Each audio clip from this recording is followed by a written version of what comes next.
Road to Parliament one-on-one with a man who wants to unseat Zanetor Rawlings. The new Patriotic Party's Prince Appiah Deborah is gunning for the Klottey-Korle seat. That conversation is up next.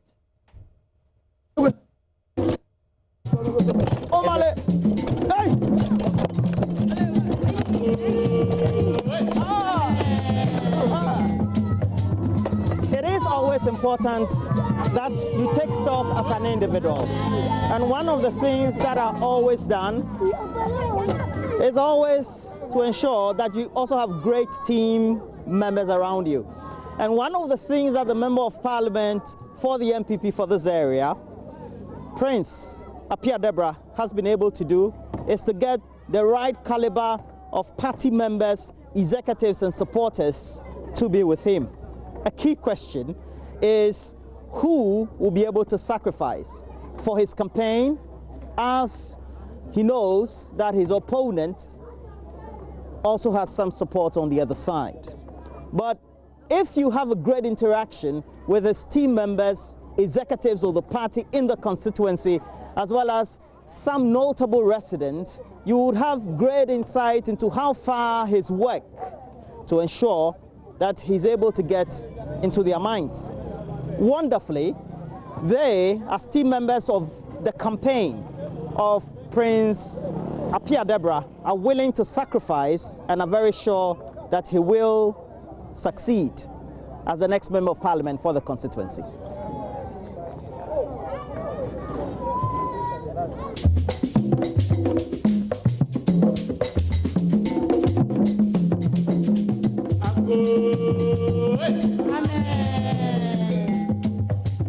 Mr. Appiah Deborah, you told me that the community is on your heart. Now you take the people of the community deeply into your heart. You say exactly. Again. But look, we do know that the people of the constituency, indeed, like communities like Osu, where we currently are, you've brought us here, have some of the biggest concerns as far as living in a very cosmopolitan Accra. But that's a big issue or a big hurdle that you have to Exactly. Look at the Klottey Lagoon. Just behind you is the Klottey Lagoon. And lagoon, by definition, is a natural reservoir. It holds water. If you care to know, Accra lies below sea level. And there are a number of lagoons that carries the water from the Kwapim Hills into the sea. I see. Amongst them is the Klottey Lagoon of Osu. There's another one behind the Independence Square that is called Najinye. And the Independence Square is just yes, it's dead, it's gone. You can't see it like this again. And then you have the Korle Lagoon, which also is, we mention it because it's part of the name of the constituency, but it actually doesn't lie within here. Now, this lagoon, which is now a swampland, used to be a vibrant water body. As a kid, I used to swim in this.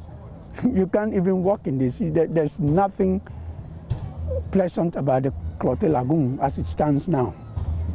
And last week, the Municipal Assembly, i.e. the Klottey Municipal Assembly, brought in excavators, and they've tried to dredge it up. Just last week? Just last week. They've carried tons, over 20,000 tons of garbage from this water. They just haul them away. There's still remnants of it that needs to be carried away from the site. The important thing is we need to bring back the Korle Lagoon again. In other words, this Klottey Lagoon needs to be restored. I see. Because of the fact that we are not able to deal with it properly the way we ought to. It's part of the incessant flooding that occurs anytime it rains. Because all the water that carries from Dankwa Circle area comes through the Suriga area, comes this way and empties into the sea. But as you can see, this is stagnant water. It doesn't move. It's full of garbage. So it comes down this way. This place is already saturated. It's filled up. And then there's a back flow of water back into the community. And that's why we have problems in Klottey-Korle when it comes to flooding in this part of the city. But this will mean that we have hundreds of households, thousands of people just within the catchment area of what used to be the Korle. Yes. Now,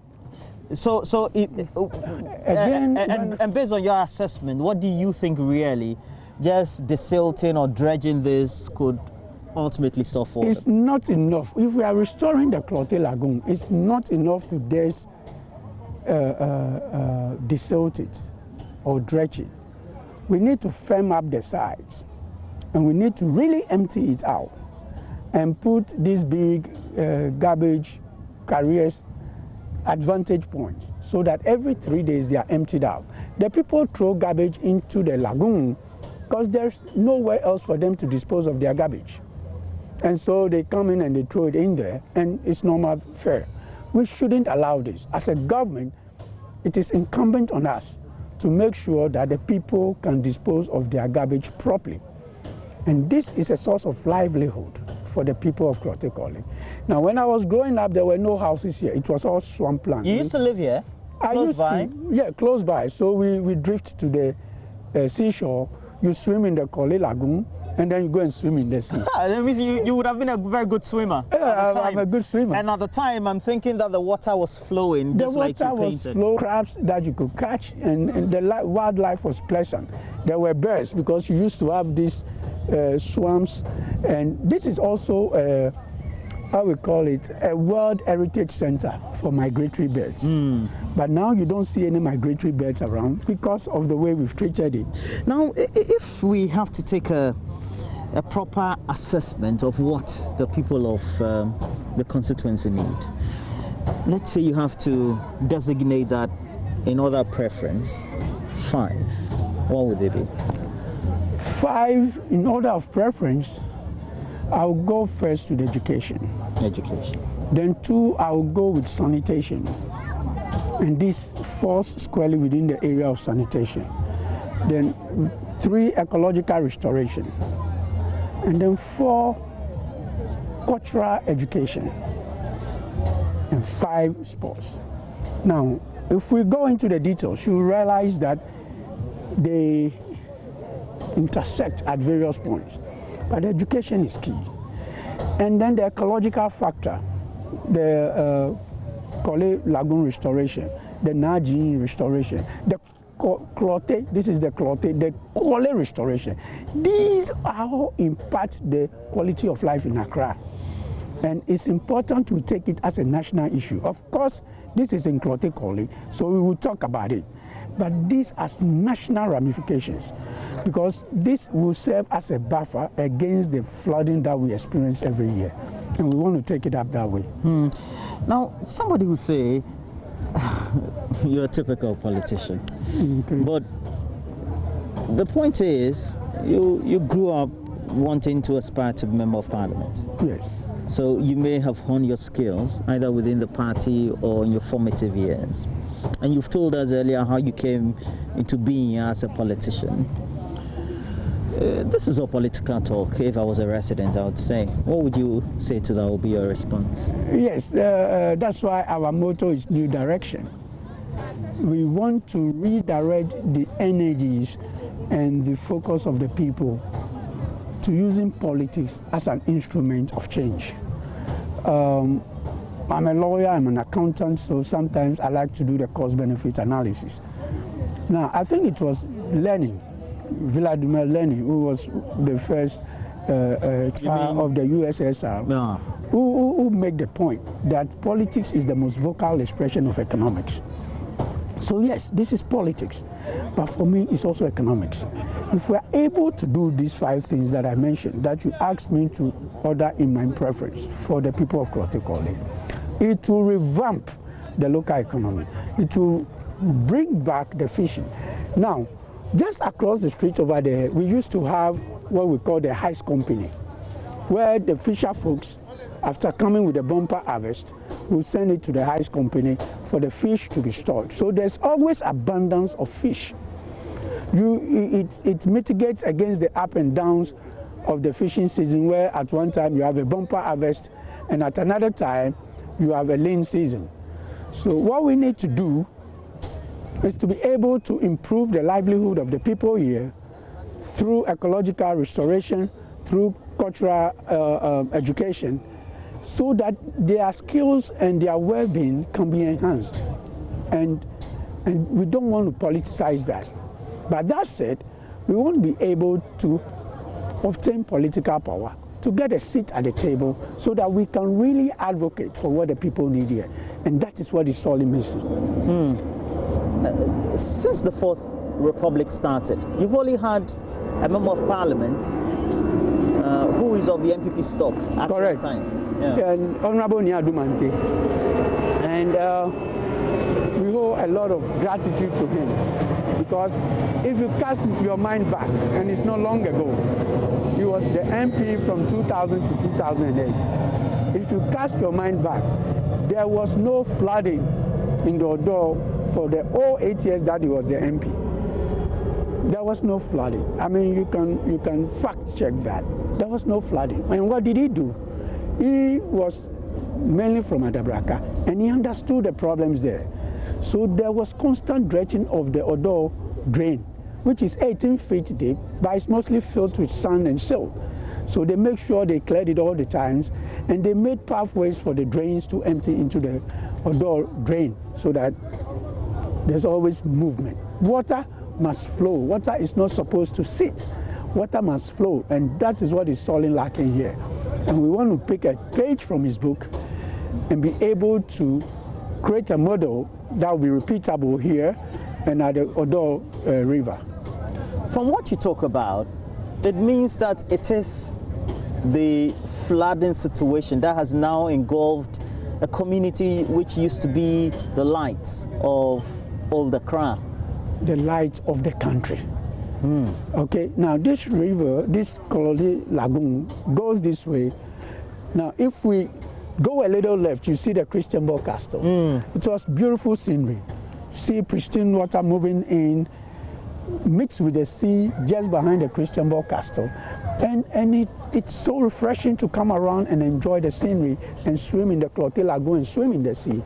So these are some of the things we intend to revisit. I'm normally filled with nostalgia when I'm talking about this, and therefore it is very important that we take the bull by the horn so that we can solve the problem once and for all. And I'm just reading something from the internet. You said that what the people need in my constituency is to ensure that we improve their livelihoods and provide them with proper drains and create the atmosphere for them to continue their trade and then also their livelihoods. Exactly. But I do know it is your government, the government led by Nana Addo Dankwa Akufo-Addo, who is in power. Exactly. So everything should come on the silver platter. It doesn't come that easily. And I can vouch, I can say that the movement towards the attainment of municipal status for Klottey-Korle or Korle-Klottey was bipartisan. When we had that movement, all the people in there were indigenes who did not identify themselves as NDC or NPP. We just came together. We had in the Honorable Gashon, who is the assemblyman here. We had in Belmingo. We had myself. We have the man who is now the MCE, Honorable Nyaje Tawia. We were all there, and we brainstormed about the need, the utmost importance for a municipal assembly for Klottey-Korle, separate from the AMA, because we realized they weren't paying too much attention to Osu. The assumption is that Osu is okay, and they collect the revenue from this side of Osu, whilst ignoring where the people actually live and sleep. And that was the motive behind the movement for the attainment of municipal status for Osu. We are going to continue in the same bipartisan approach. And now, mind you, Klottey-Korle Municipal Assembly is only 1 year old. And we are putting in the establishment documents and the foundation, as it were, to be able to tackle these things comprehensively. And we intend to continue with that. And that is why it's so important that you have somebody in there who understands the agenda and the purpose for the creation of the Klottey-Korle Municipal Assembly. I do know one thing, that in preceding your primaries for the MPP, for the constituency, you were tagged in the media as Osu boy. Why? It's a moniker that came out of the primary. I did not call myself an Osu boy. My opponent at the time, my good friend Ari Klottey, is from Adabraka. And I didn't know, because we ran on the ticket of unity, and I called myself Unifier at the time. It turns out that they were calling him the Adabraka boy, and they were calling me the Osu boy. So it was on the day we had the primaries that I think Pfizer, who is the Assistant Secretary for the constituency, said that, oh, it's obvious the Osu boy is going to win. And that is where the name Osu boy came from. I'm now proud to call myself an Osu boy because I'm passionate about what happens here. But the constituency is bigger than Osu. It includes Asylum Down, it includes Adabraka and Tudu. These are all economic powerhouses, cultural heritage for the country that we must be able to restore these communities, bring them alive again. And that is what we intend to achieve. And next, you want us to go to your party office and then go have a conversation with your other either delegates but also executives of the party and your campaign team. What should we be looking forward to when we see you interacting with them?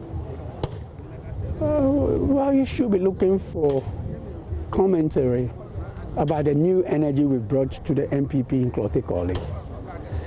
We should be talking about the visionary leadership that we are providing. And you should be hearing about the importance of unity, because we just lost the 2016 election. And if it had not been for our own internal squabbles, I wouldn't be standing here by now. And therefore, it is important that we patch all the fault lines, bring the people together, unite them for a common purpose. And at this point, we are not only uniting the MPP stalwarts, we are also bringing on board the NDC people who really care about this constituency and want to see a visionary leader who can advocate for the things that will impact the lives of the people who live here. Well, let's make our way and go and meet your campaign team and also the executives of your party. It promises to be a great conversation. You know, also it's always an interesting place. So we'll see how it goes with us. All right. Now this must go. This definitely shouldn't be here. Yeah, definitely. Okay. Definitely. So either we burn them out or we take them out of this place, because it doesn't add to the beauty of the environment, and it is not cool. And so these are some of the things that you should have a very low threshold of tolerance for this. It shouldn't be here like this, and we have to do our best to make sure that we clean it up. We started a cleanup exercise last week, and we will continue doing it.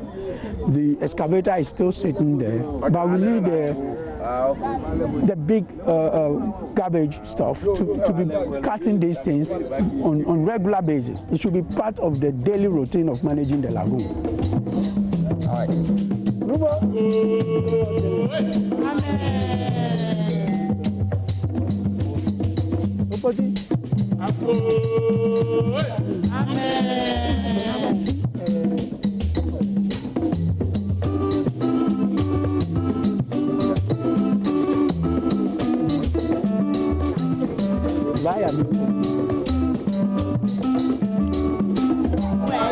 Amen.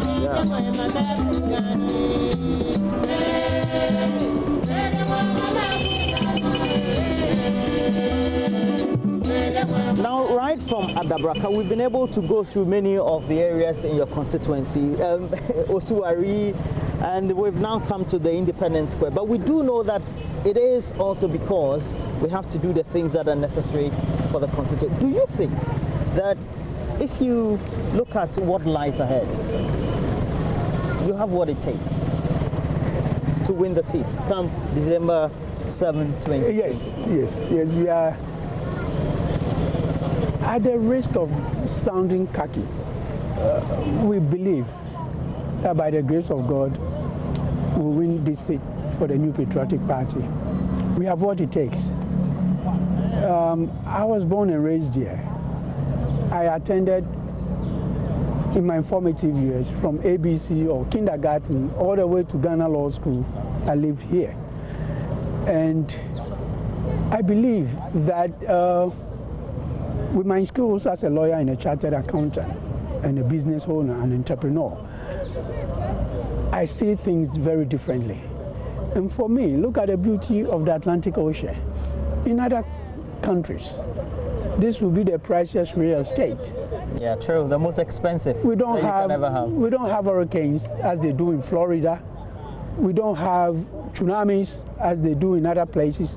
All we have is sunshine and a beautiful beach. And still we are messing it up. So I believe sincerely, with my background and my vision, I believe we can work together with the government and the people to bring some sanity to this part of the country. In fact, this is the belly of the country.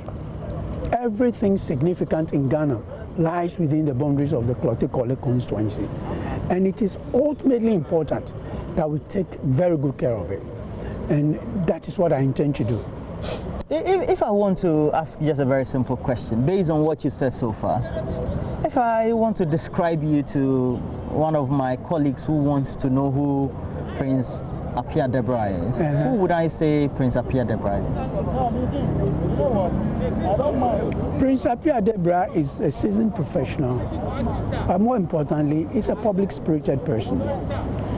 We wouldn't be doing this if we don't believe in the innate genuineness of the Ghanaian. And we believe that it's about time that we contribute our little bit to the development of Ghana. And I've become a fond proponent of the stupidity theory. It's a theory propounded by Carlo Cipolla. He's an Italian economist. He propounded a theory in 1976. He died in the year 2000. And it makes a lot of sense if you looked at it. 5 simple principles. First, there's an abundance of stupid people. 2, you don't underestimate the power of a stupid person. So a rational person underestimates the stupid person at his own risk. 3, it answers the question of who's a stupid person. A stupid person is somebody who does things that is not beneficial to himself, but he still continues to do it because he thinks it's hurting the other person. 4, for the rational person to function, he must work harder than the stupid person. And 5, for a country like Ghana, we must do everything to reduce the number of the stupid in the society so we can move forward. And therefore, I believe in the free SHS program. There are a lot of things that you can say, but people will not understand or appreciate it. When we talk about ecological balance, we talk about a beautiful beach. People really don't appreciate it because they don't see what we see. And the work we are trying to do is to open their eyes to the beauty of the sunshine, the beauty of a clean beach, the beauty of a balanced society, where everybody has the opportunity to grow and prosper. Now, in the Klottey-Korle constituency, we have an abundance of resources in terms of human capital, resources in terms of human capital, resources in terms of educational facilities, resources in terms of abundance of government facilities in this constituency. This is our forest. This is our gold mines. This is our the things others will use to harness and beautify their lives. And we intend to make the most of it. So, with the help of God and with the belief we have in God, we believe we can bring all the people of Osu together, bring all the people of Adabraka together, bring all the people of Asalam down together, bring all the people of Tutu together to harness our creative energies and talents in education, in skills training, in sports, to make sure that we also enjoy the endowments of our Creator, which is to have a good living, a good life. And that is the image of a Klottey-Korle that I see. I see growing up here, and when you tell people, they are amazed. We used to have nomad buses. Back in the day. Nomad buses. Yeah. So you knew that if you are going... Which one of them? Was it the OSES and... The OSES, Omnibus Services Authority. We have covered bus stops with Kofi Adeka playing Ghana Muntie in there, giving you the news whilst you are waiting for the bus. And those are the days you want to see? The schedule was there. So you knew when 6A was coming, 7A was coming, 6B was coming, 24, 36. And they have designated stops. with conductors standing at the door of the bus. If you're in a school uniform, you ride free. The only condition is that if you saw an elderly person, you stand for them to sit down. We used to go to Kingsway, we used to go to Glamour Store, we used to go to Ghana House during our days. Those times we call them our days. The last day of the school we call our day. And you go there and you had chocolates, the chocolate decorated with beads. And then you have the Piccadilly biscuit that we used to make sounds with. And then you saw Father Christmas, i.e. Santa Claus. These were things of old that we enjoyed as youth in the country, in this very country. The schools I attended, public schools all the same, but there was a clinic nearby where you get your teeth cleaned every month or every 3 months. At least once in a term you get your teeth cleaned. Your nails are checked. And they march you to those children's library where you pick a book, read it, give the teacher a review before you return it back to the library. Yeah. It gave us the opportunity to enjoy life, to grow, and to become who we are today. Not to leave out the influence of the missionaries and the missionary schools dotted along the coast of Osu here. So these are the things we speak about with nostalgia, and we believe it's one of the best things a government can do for its people. These are what we call in economics collective goods, and the abundance of them ensures the prosperity of the people. And therefore, free universal basic education is in order for me. Now free SHS is in order for me. A good, reliable public transport system, which is time-bound and decent, is in order. Yeah. A good national health insurance scheme, like we do at the National Health Insurance Scheme, where I worked when I was the chief internal auditor. So these things for me are really the wheels that should move our country, and we shouldn't politicize them. We of the NPP have made good investment out of these things, and we are trying to tell Ghanaians that expenditure on these items are not expenses, they are investments. They are designed to ensure that our people do develop the skills to function in the 21st century economy. Let me ask you something. You have your opponent, and the last time I had an interaction with you was at a disaster ground zone, yeah, where you also had your opponent also come at the same time. The picture that was painted by both of you was that all of you are concerned about the constituents, the state of the constituency, and whatever happens. How do you think that the performance of the Akufo-Addo-led government could be a very good opportunity cost for you, but also a comparative advantage at the same time? For you to say you want to take both exactly as an advantage and take good use of as you go into the campaign. I think I'm here today because I believe in the Akufo-Addo-led government, and I'm trying to ride on the wings of a good horse. He's done extremely well, even under COVID, and we don't want to trifle with the achievement of this government and the hope that it inspires in Ghanaians. Now, COVID came on the back of the year of return, in which over $1 billion was injected into the economy right before the COVID kicked in. Ghana became the destination of choice for Africans in their diaspora, and they came here in droves. When you go to the Art Center, which happens to be part of this constituency, people were selling as much as 8,000 cedis a day. That is huge. And these are some of the things, and this came out of what? Cultural tourism, harnessing the fruits of Pan-Africanism and giving hope to black people everywhere to come to a country that is giving hope to the black man. Kwame Nkrumah said some time ago that the black man is capable of managing his own affairs.